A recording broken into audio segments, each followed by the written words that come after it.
안녕하세요. 대구마을센터의 대구마을 와락 사업을 담당하고 있는 여선정입니다. 대구마을 와락 사업은 2019년도 시범 사업으로 구군별 12개소로 시작해서 2021년 대구시 마을공동체 만들기 지원센터의 본 사업으로 진입한 사업으로 주민 스스로 장터를 기획하고 운영하면서 누구나 쉽게 접근할 수 있는 마을의 소공원이나 아파트 단지의 공개공지, 마을 내 유휴공간 등을 활용해서 주민들이 함께 대화하고 소통하는 환경을 만들어가는 공동체 네트워크를 구축하는 것을 목적으로 하고 있습니다. 대구 시민이면 자유롭게 참여 가능한 현장인과 동시에 소자본 청년들과 경력 단절 여성들의 경제 활동의 기회를 제공하는 공간으로도 활용할 수 있는 사업이고요. 마을의 다양한 공동체 활동을 오프라인에서 진행하면서 연대 네트워크를 만들어 가고자 합니다. 참여 대상으로 봤을 때는 같은 구의 주소지를 갖고 있는 주민 3인 이상으로 결성된 모임이나 단체면 누구나 가능합니다. 개장 시기는 7월에서 8월을 제외한 4월에서 10월 중에 3회 개장을 하시면 되고요. 10월에는 공동 개장이 예정되어 있습니다. 개장 장소는 주민이 쉽게 가능한 오픈된 마을의 유휴 공간이나 소공원, 공개공지 등을 활용해서 장터를 개설하시면 됩니다. 이 부분은 대구시의 협조가 있을 예정입니다. 지원 체계가 가장 궁금한 부분이지 싶은데요. 크게 4가지로 구분됩니다. 첫째는 장터를 개장하는 데 필요한 기자재를 무상으로 지원합니다.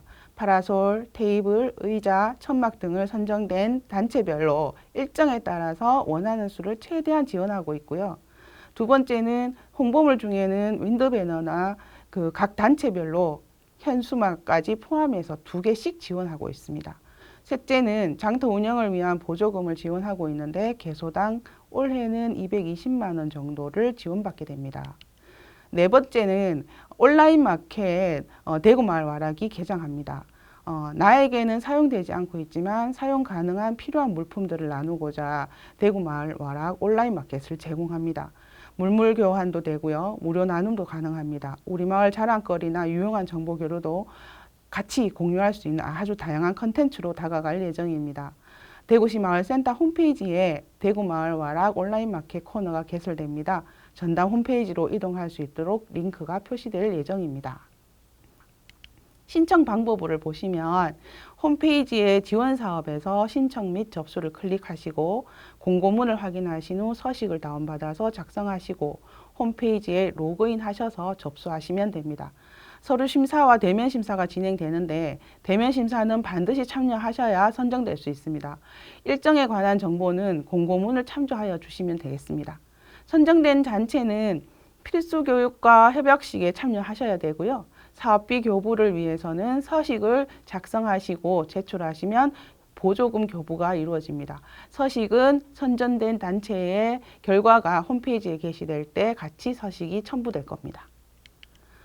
특징으로 보시면 대구마을 와락의 가장 큰 특징이 전담 컨설팅단인 커뮤니티 디자인단이 파견돼서 와락의 운영에 대해서 도움을 줍니다. 공통 운영 규정과 장터 기획에 대한 컨설팅을 받으실 수 있고요. 네트워크 활동을 통해서 장터별로 교류하시게 됩니다. 지역 기관이나 단체의 협업을 통해서 장터를 구성해서 활동 영역을 넓혀갈 수도 있고요.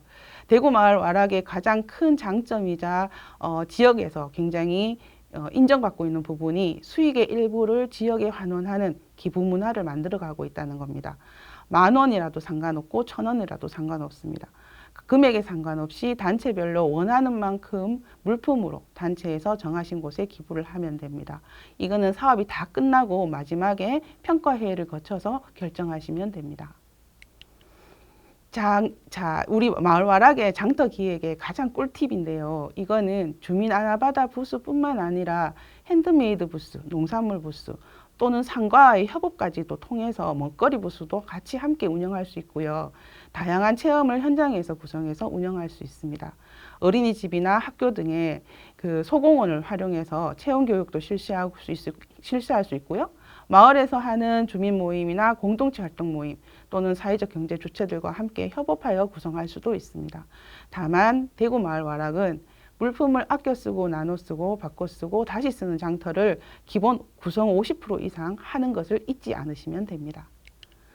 대구 마을 와락은 기후위기와 환경 자원순환에 대한 목적성이 굉장히 큰 사업이긴 하지만 가장 중요한 것은 우리 모임 단체에서 하고 싶었던 사업을 주민들과 함께 아주 다양하게 진행할 수 있는 사업입니다.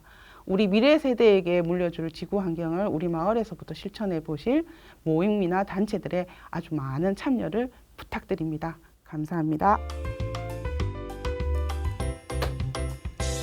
안녕하세요. 저는 마을센터에서 탄소 중립 전환마을 사업을 담당하고 있는 김재훈 연구원입니다. 21년도 하면은 여러분 어떤 키워드가 생각나시나요?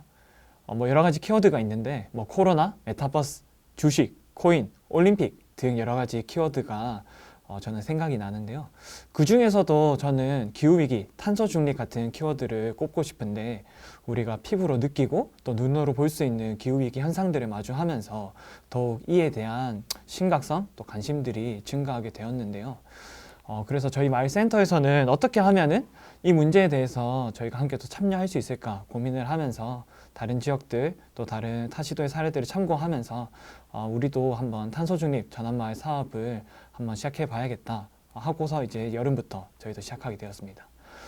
전환마을이라는 것은 기후위기에 대응해서 생활 전반에 그러니까 쓰레기, 에너지, 음식, 교통, 생활용품, 주거환경, 생태계, 자원순환 등의 여러 가지 문제들을 주민들이 스스로 해결하는 그런 지속 가능한 마을을 만드는 것을 전환마을이라고 말하고 있습니다.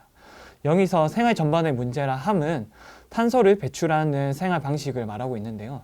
정리하자면은 탄소 배출을 최소화하는 지속 가능한 마을이라고 할 수 있습니다. 그렇다면은 본격적으로 전환마을이 어떤 사업인지 한번 살펴보려고 하는데요. 전환마을은 앞서 말한 정의와 같이 기후위기 문제에 대응하여 기본적인 삶의 방식들을 전환하는 그런 마을, 전환마을을 조성하는 사업을 말합니다. 여기서 중요한 점은 개별 공동체만의 전환 혹은 친환경 활동을 하는 것을 저희가 지원하는 것이 아니고 마을에서 여러 공동체가 함께 이 운동, 이 사업에 참여하는 것을 저희가 목적으로 하고 있습니다. 그래서 후에 사업 계획에서도 말하겠지만 2개 이상의 공동체가 함께 참여할 시에 저희가 심사 시에 가산점을 부여한다든지 그리고 사업 내용에서 네트워크 구성을 계획하는 것 등의 내용을 저희가 담고 있는데요. 두 번째는 마을 주민 스스로 실천하는 탄소 중립 활동을 지원하는 것입니다. 우리의 라이프 스타일을 재편하고 다시금 우리의 생활 방식을 성찰할 수 있는 그런 것이기도 하며 또한 다양한 탄소 중립과 관련된 활동들을 해볼 수 있거나 또 다양한 그와 관련된 활동들을 실험해보는 것 등을 포함하고 있는데요. 물론 이 사업을 한다고 해서 무조건 새로운 것을 해야 한다거나 그런 압박감을 가지실 필요 없고 기존에 해오던 활동들을 이어서 할 수도 있습니다. 전환마을은 기후위기, 탄소 중립, 환경에 관심 있는 공동체면 누구나 지원이 가능하고 앞서 말한 것처럼 2개 이상의 공동체가 함께 신청할 시에는 저희가 심사 시 가산점을 부여하고 있습니다. 사업은 목적에서 말씀드린 것처럼 전환마을을 위한 네트워크 구성 그리고 탄소 중립 활동을 해볼 수 있는 리빙랩 그리고 행동의 전환을 위한 기후위기 전환마을에 관한 교육들을 저희가 내용으로 삼고 있고요. 또 마지막으로는 활용할 수 있는 거점 공간을 통한 사업 전개를 저희가 사업 내용으로 담고 있습니다. 전환마을은 총 1,200만 원의 사업비로 3개소를 저희가 선정할 예정이며 심사는 사업에 관한 PPT 발표, 질의응답으로 진행될 예정입니다. 코로나 상황에 따라서 비대면 심사로 전환 가능한 점 기억해 주시면 감사하겠습니다. 여기까지 전환마을 사업 담당자 김재훈이었습니다. 감사합니다. 안녕하세요. 마을방송국 모델 및 역량 강화 사업을 담당하고 있는 대구마을센터의 김연경 연구원입니다. 마을방송국 사업에 대한 설명에 앞서 마을방송국이 생소하신 분들을 위해서 안내를 먼저 도와드리겠습니다.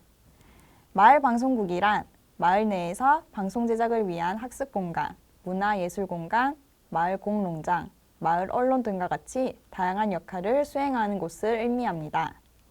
주민들이 직접 콘텐츠를 제작하고 유통하는 과정에서 주민 소통의 장이자 거점 공간으로서의 기능을 수행한다고 볼 수 있습니다.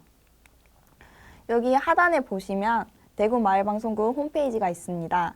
마을방송국 컨텐츠들이 궁금하신 분들은 한번 놀러와 보시면 좋을 것 같습니다. 네, 사업 목적은 크게 4가지로 나누어지는데요. 첫 번째, 이웃과 소통하고 연결하는 마을방송국. 두 번째, 마을방송국만의 특색 있는 컨텐츠를 개발. 세 번째, 마을 내 커뮤니티 공간으로서의 활용. 네 번째, 주민 소모인들이 마을방송국에서 컨텐츠 제작을 배우고 실습해 볼 수 있도록 하는 것입니다. 사업 내용을 간단히 말씀드리면 사업 신청 대상은 장비가 구축된 마을 방송국 공간을 소유하고 있고 운영 인력을 보유하고 있는 단체입니다. 신청 요건이 까다롭다고 생각하실 수 있는데요. 왜냐하면 저희 사업은 장비 구축을 지원하지 않고 마을 방송국이란 사람의 영향력이 매우 중요한 역할을 하기 때문에 위와 같은 조건을 달았습니다. 개소수와 사업비는 작년과 동일하게 4개소, 각 300만 원 이내입니다. 마을 방송국의 경우 자부담비가 필수인 점 유의해 주시기 바랍니다. 네, 사업 일정은 앞에 말씀해 주셨던 자치 모델 사업들과 동일합니다. 여기서 다른 점은 심사 부문에서 마을 방송국 사업의 경우 먼저 사업 신청자의 필티 발표, 이후에 심사위원회 질의응답으로 구성되어 있습니다. 시간은 총 15분 정도 소요될 예정이고요. 심사 기준은 공고문에 보시면 심사 배점과 함께 자세하게 나와 있으니 참고해 주시기 바랍니다. 공고문은 저희 대구 마을센터 홈페이지에 들어오시면 공지사항에서 확인하실 수 있습니다. 발표일과 협약일은 추후 자세한 일정을 공지드리도록 하겠습니다. 사업을 실행하고 계실 때 매우 중요한 것이 있는데요. 바로 네트워크 참여입니다. 이는 대구 지역에 있는 마을 방송국들의 네트워킹을 의미하는데요. 분기별로 진행될 예정이고요. 필수 참여를 권장드리고 있습니다. 네, 마지막으로 성과 공유회입니다. 보시는 바와 같이 사진이 있는데요. 이것은 저희 2021년에 진행되었던 성과 공유회이고요. 대구 마을 주간 행사에서 미디어 포럼을 통해 이야기 나누는 것으로 대신 진행을 하였습니다. 마지막으로 마을 방송국 사업만의 특이점을 알려드리겠습니다. 보시면 1번 미디어 강사. 과연 2시간 기준 12만 원으로 가능할까요? 두 번째, 단체 내부자에게 사업비 지급이 가능한가요? 네, 그리고 마지막 세 번째, 콘텐츠 제작비는 과연 무제한인가요? 어떠신가요? 마을 방송국 사업은 미디어 강사분을 모시는 데에는 현실적으로 12만 원이 부족하다는 의견이 매우 많았습니다. 그래서 변경을 하여 최대 21만 원까지 가능하도록 하였고요. 단 원천 징수는 필수인 점 유의 바랍니다. 다음은 단체 내부자 지급건입니다. 이는 2021년 사업에 관심 있으셨던 분들은 아실 텐데요. 바로 콘텐츠 제작비에 한해서만 가능합니다. 바로 이어서 말씀드리면 콘텐츠 제작비에 조건이 생겼습니다. 지원액의 40% 이내까지 가능한 것인데요. 비용으로 따지면 120만 원까지 편성이 가능하십니다. 콘텐츠 제작비는 말 그대로 영상, 라디오 부문에 미디어 결과물이 제출되어야 하는 것인데요. 분야 상관없이 동일하게 분당 5,000원으로 책정하고 있습니다. 그리고 유의하실 점은 제작비 또한 12만 5천 원이 넘을 경우에 원천 진수를 하셔야 합니다. 이상으로 대구 마을방송국 사업에 대한 안내를 도와드렸습니다. 문의사항은 마을지원팀의 저 김연경을 찾아주시기 바랍니다. 그리고 올해의 마을공동체 지원사업과 관련된 서류들은 대구 마을센터 홈페이지 공지사항에서 다운받아 사용하실 수 있고요.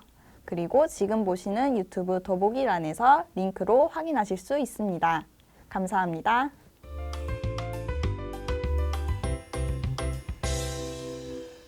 안녕하십니까. 처음 공모사업의 전체적인 계획에 대해 말씀드렸던 대구 마을센터 총괄 운영팀장 문정환입니다. 다시 한번 반갑습니다. 저는 공모사업 중에 마을살이 사례연구 사업에 대해 설명드리려고 합니다. 저희 대구 마을센터는 2016년부터 마을살이 사례연구 사업을 진행해 왔습니다. 6년의 기간 동안 공모사업을 통해 매년 약 2개소의 연구사업을 공고했었죠. 보통 어떤 걸 연구한다고 하면 골치 아프고 딱딱하게 생각할 수 있는데요. 마을에 관한 연구는 그렇지 않습니다. 지난 6년간 마을살이 사례연구 사업에 참여한 연구는 모두 전문 연구자가 아닌 주민들에 의해서 진행이 되었습니다. 마을 공동체 활동가들이 동네 주민들을 만나 인터뷰나 설문조사를 하기도 하고 그간의 공동체에서 발간한 자료들을 모아 재정리하며 마을 공동체 활동을 기록하고 되돌아보았죠. 마을살이 사례연구는 바로 주민들이 하는 것이고 주민들이 할 수 있는 사업인 것입니다. 먼저 홈페이지 화면을 잠시 보겠습니다. 공지사항에 보시면 파란색으로 되어 있는 것이 마을살이 사례연구 공고문입니다. 이곳에서 공고문과 사업 신청서 양식을 확인하실 수 있죠.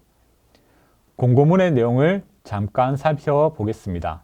보시면 자발적으로 공부하고 연구하는 모임을 지원한다고 적혀 있습니다. 어떤 사안에 대해 궁금하신 분은 누구나 참여할 수가 있다는 것이죠. 다시 한번 말씀드리지만 마을살이 사례연구 사업은 전문 연구자가 아닌 누구나 참여할 수 있는 사업입니다. 연구 기간은 모두 9개월이고요. 모임당 300만 원을 지원하고 있습니다. 9개월의 기간 동안 300만 원 예산으로 연구물을 제출하시면 됩니다. 연구조사비, 회의비, 자료비, 도서구입, 강의비 등으로 지출을 하실 수가 있고요. 특이한 것은 연구 참여자에게 원고비를 지급한다는 것입니다. 편성된 예산 이내에서 원고비를 지급하고 있는 것이죠. 그리고 다른 공모사업과 달리 저희 센터와의 논의를 통해 사업 예산을 책정하는 것이 특이사항입니다. 그래서 따로 사업 신청서를 작성하는 단계에서는 예산서를 작성하지 않으셔도 됩니다. 연구 분야는 다양합니다.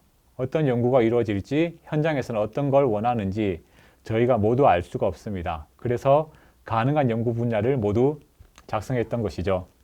현장에서 필요한 연구, 마을에서 공감할 수 있을 만한 연구 주제라면 어떤 것이든 가능합니다. 지금까지 어떤 연구가 이루어졌는지 잠깐 살펴보겠습니다. 북성로 대학이라는 팀인데요. 대학교 학생들이 향촌동에 의미 있는 공간을 찾아 기록한 책입니다. 공간도 어떤 의미를 부여하느냐에 따라 다르게 보이죠. 그래서 공간을 찾아 사진만 찍은 것이 아니라 그 공간이 어떤 의미를 가지고 있는지 향촌동 주민들을 만나 인터뷰하였습니다. 그래서 공간의 의미를 하나의 키워드로 정리한 것이 특징입니다. 공간을 얘기하지만 사람의 향기가 담겨 있는 연구물인 것입니다. 쪽빛 마음을 쓰다 라는 연구 보고서는 성내동 쪽방마을에 거주하시는 어르신들을 대상으로 구술 기록을 한 책입니다. 한 사람을 여러 차례 인터뷰하여 그분들의 삶의 이력을 최대한 끌어내려고 한 것이 특징이죠.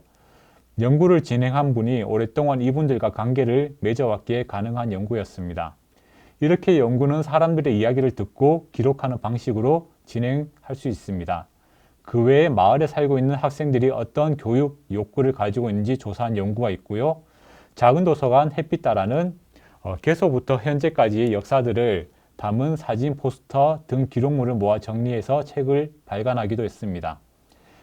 또한 비산동에서는 그 동네에서 오랫동안 살아왔던 할아버지 할머니들의 이야기를 모아 만든 그래도 비산동은 내 동네다 라는 책을 출간하기도 했습니다.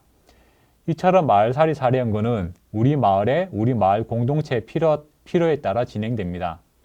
당장의 변화를 위해 사업을 진행하는 것이 아니라 연구사업은 과거와 현재를 되돌아보는 작업이죠.